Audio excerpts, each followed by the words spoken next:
আসসালামু আলাইকুম। বিডিভিউজ ইনফোটেনমেন্টে স্বাগত জানাচ্ছি। আমি শরফি দিবা। লেবাননে একটি যুদ্ধ আসন্ন। গত কয়েক মাস ধরেই ইসরায়েল, হিজবুল্লাহ ও ইরানের সমর্থনপুষ্ট শিয়া মিলিশিয়ারা ড্রোন, রকেট ও ক্ষেপণাস্ত্র নিয়ে মহড়া দিচ্ছে। এরই মধ্যে ইসরায়েলের উত্তরাংশ থেকে সরিয়ে ফেলা হয়েছে মানুষজনকে। ওই অঞ্চলের ৭০,০০০ মানুষ এখন বাস্তুচ্যুত। দক্ষিণ লেবাননের বাস্তুচ্যুত মানুষের সংখ্যা সম্ভবত আরও বেশি। ইসরায়েলি হামলায় নিহত হয়েছেন একাধিক হিজবুল্লাহ কমান্ডার। পাল্টা জবাবে ইসরায়েলের দিকে রকেটের বৃষ্টি ঝরিয়েছে হিজবুল্লাহ। যুক্তরাষ্ট্রসহ বেশ কয়েকটি দেশ তাদের নাগরিকদের লেবানন ছাড়ার পরামর্শ দিয়েছেন। ইসরায়েলি নেতাদের কথাবার্তায় স্পষ্ট, একটি যুদ্ধ আসন্ন। এই অঞ্চলের সবচেয়ে ভয়াবহ যুদ্ধ হতে যাচ্ছে এটি। ইসরায়েলের জন্য যা দুর্যোগ, আর লেবাননের জন্য বিপর্যয়। এই যুদ্ধ কতটা ভয়াবহ হতে পারে সে চিত্র তুলে ধরেছে ইকোনমিস্ট ম্যাগাজিন। বিস্তারিত থাকছে তামান্না মিনহাজের প্রতিবেদনে।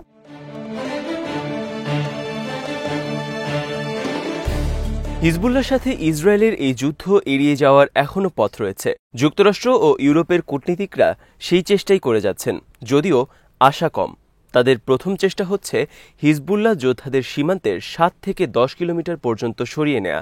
গত ২রা জুলাই এই গ্রুপটি জানায়, গাজায় যুদ্ধবিরতি চুক্তি হওয়া মাত্র তারা ইসরায়েলের দিকে রকেট ছোড়া বন্ধ করবে। তবে তাতে কাঙ্ক্ষিত শান্তি অর্জিত হবে তা নয়, কারণ সীমান্তবর্তী এলাকায় হিজবুল্লাহর অভিযান অব্যাহত রয়েছে। এ কারণেই বাস্তুচ্যুত ইসরায়েলিরা বাড়ি ফেরার সাহস করছে না।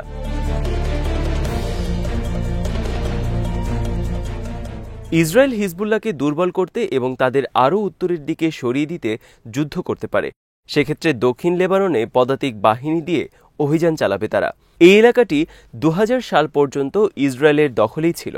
সেক্ষেত্রে একটি বড় ধরনের অভিযান শুরু হতে যাচ্ছে। ২০০৬ সালে দুই পক্ষের মধ্যে ৩৪ দিনের একটি যুদ্ধ হয়। হিজবুল্লাহ যুদ্ধে শত শত ট্যাঙ্ক বিধ্বংসী কামান ব্যবহার করে, ইসরায়েলি ডিফেন্স ফোর্স বা আইডিএফ এর কাছে, যা মোটেই প্রত্যাশিত ছিল না।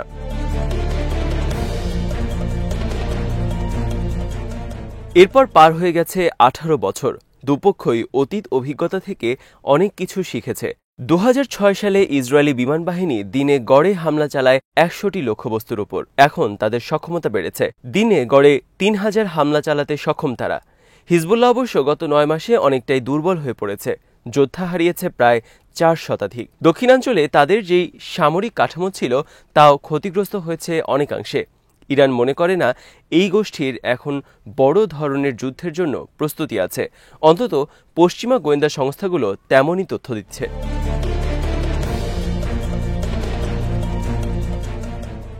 আইডিএফ পরিস্থিতিকে এতটা সহজভাবে দেখতে রাজি নয়। ২০২২ সালে ইউক্রেনে হামলা চালায় রাশিয়া। তখন ইউক্রেনের রাশিয়াকে মোকাবেলা করার যে প্রস্তুতি ছিল, হিজবুল্লাহ এখন ইসরায়েলি পদাতিক বাহিনীর সঙ্গে লড়াইয়ে তার চেয়ে অনেক বেশি সক্ষম। লেবাননের এই গোষ্ঠী সম্পর্কে খোঁজ খবর রাখেন এমন এক সামরিক কর্মকর্তা জানান এই তথ্য।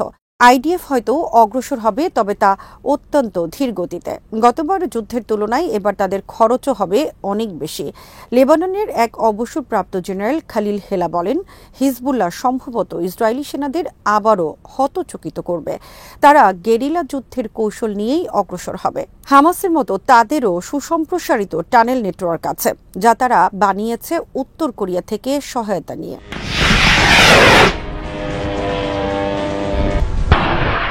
হিজবুল্লাহ ইরানের নকশায় তৈরি কামিকাজ ড্রোন পেয়েছে বিপুল পরিমাণে। বর্তমানে আইডিএফ এর কাছে যেসব ট্যাঙ্ক ও সাজোয়া যান আছে, সেগুলো ট্যাঙ্ক বিধ্বংসী ক্ষেপণাস্ত্রকে শনাক্ত এবং ধ্বংস করতে পারে, কিন্তু ড্রোনকে পারে না। আর ড্রোন থেকে যানের উপর সবচেয়ে দুর্বল অংশকে লক্ষ্যবস্তু করা হয়।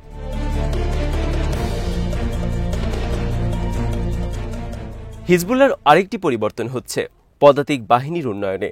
২০০৬ সালের পর থেকে হিজবুল্লাহর তরুণ যোদ্ধারা ইরানের রেভলিউশনারি গার্ডস এবং সিরিয়ার যুদ্ধে ইসলামিক স্টেটকে লড়াই করতে দেখেছে। একসময় হিজবুল্লাহ নেতারা নির্দিষ্ট জায়গায় থেকে যুদ্ধ করত।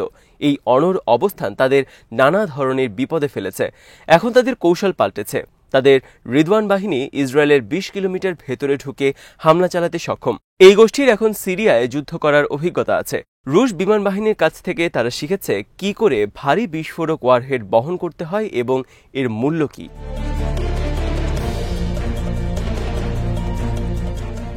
সর্বশেষ বিষয়টি হচ্ছে তাদের বোমাগুলোর লক্ষ্যভেদী ক্ষমতা আরও নির্ভুল হয়েছে। হিজবুল্লাহ এখন নিয়মিত রকেটের টার্গেট চিহ্নিত করার জন্য ব্যবহার করে থাকে ছোট আকারের কোয়াডকপ্টার্স।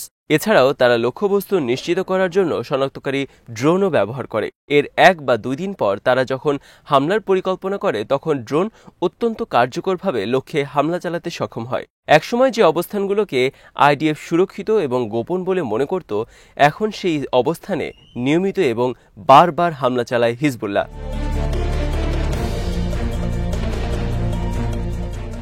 এরপর যে বিষয়টি আসে তা হল যুদ্ধের মাত্রা কেমন হবে।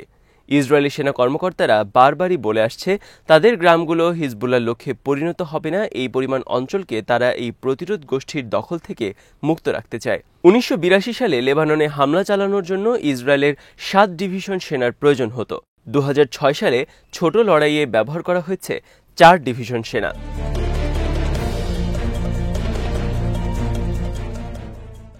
বর্তমানে আইডিএফ লড়াই করছে গাজায়, পশ্চিম তীরে তাদের সেনা মোতায়েন রয়েছে। এরপর লেবাননের সঙ্গে আরেকটি যুদ্ধ চালানোর জন্য তারা এই বিপুল সংখ্যক সেনা কি করে জোগাড় করবে তা নিয়ে ইসরায়েলি বাহিনীর মধ্যেই প্রশ্ন রয়েছে। স্থলযুদ্ধ সমস্যার অর্ধেক মাত্র।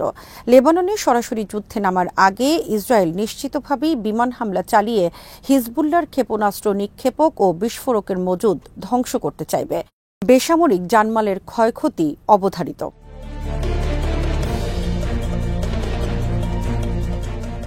হিজবুল্লাহর বহু ক্ষেপণাস্ত্র নিক্ষেপক সীমান্তবর্তী গ্রামগুলোতে বসানো হয়েছে। এই গ্রামগুলোর উপর হামলা যুদ্ধকে আরও তীব্র করবে। হিজবুল্লাহর যোদ্ধারা নিজেরাও ধ্বংস হয়ে যাওয়ার আগে সম্ভাব্য সব ধরনের হামলা চালানোর চেষ্টা করবে। পরিস্থিতি যদি তেমনই হয় তাহলে ইসরায়েল 2টি কাজ করতে পারে। প্রথমত, হিজবুল্লাহর রাজনৈতিক লক্ষ্যবস্তুতে হামলা চালানো, আর দ্বিতীয়ত লেবাননের বেসামরিক অবকাঠামোর উপর হামলা।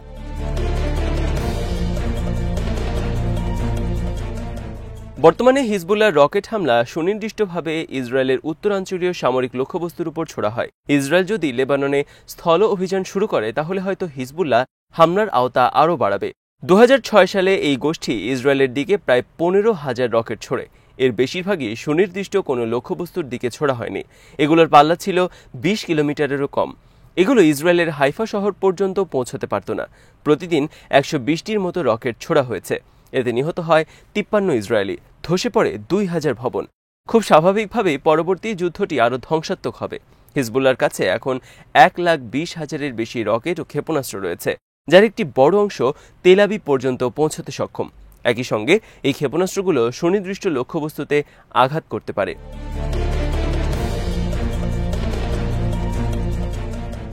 ইসরায়েলের রিচম্যান ইউনিভার্সিটির এক অপ্রকাশিত প্রতিবেদনে সতর্ক করে বলা হয়, এখন হিজবুল্লাহ হয়তো প্রতিদিন 2,500 থেকে 3,000 ক্ষেপণাস্ত্র ছুড়তে সক্ষম। 2006 সালের তুলনায় যা 25 গুণ বেশি। ইসরায়েল তার ক্ষেপণাস্ত্র সুরক্ষা ব্যবস্থা দিয়ে কিছু ঠেকাতে সক্ষম হলেও সব হামলাই আটকানো যাবে না। এর ফলে হাজারো ইসরায়েলি নিহত হতে পারে। শতাধিক বিশেষজ্ঞ এবং ইসরায়েলের সাবেক সেনা মিলে এই প্রতিবেদনটি তৈরি করেন।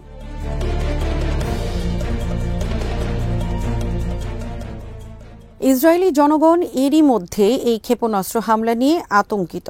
গত 20 জুন সরকারি বিদ্যুৎ কোম্পানি নোগার প্রধান শাউল গোল্ডস্টেইন সতর্ক করে বলেন, হিজবুল্লাহ বিদ্যুৎ গ্রিডে হামলা চালালে তা ভয়াবহ পরিণতির জন্ম দিতে পারে।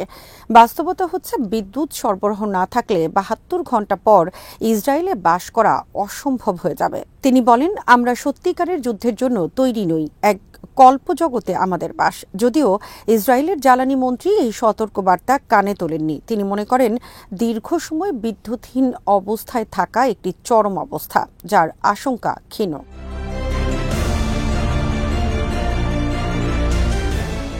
কোনো সন্দেহ নেই যে হিজবুল্লাহর ক্ষেপণাস্ত্র হুমকিকে আইডিএফ বিমান হামলা এবং স্থলযুদ্ধের মাধ্যমে আটকে দেওয়ার চেষ্টা করবে। এর মধ্যে সেই চেষ্টা তারা শুরুও করে দিয়েছে। গত ফেব্রুয়ারি ও মে মাসে আইডিএফ লেবাননের বেকা উপত্যকার কয়েকটি ভবনে হামলা চালায়। তাদের অভিযোগ ছিল, এসব ভবন থেকে ইসরায়েলে ক্ষেপণাস্ত্র হামলা চালানো হয়।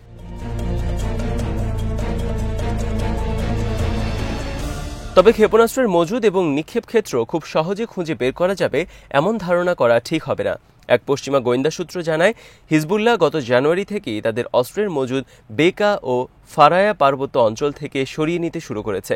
ফলে এবার সেগুলো খুঁজে পাওয়া খুব সহজ হবে না। তাদের বিমান প্রতিরক্ষা ব্যবস্থাও আগের চেয়ে শক্তিশালী হয়েছে, যা ইসরায়েলের বিমান বাহিনীর কাজকে আগের চেয়ে অনেক কঠিন করে দিতে পারে। গত ৭ই অক্টোবরের হামলার পর থেকে এই গোষ্ঠী ৭টি ইসরায়েলি ড্রোনকে ভূপাতিত করেছে।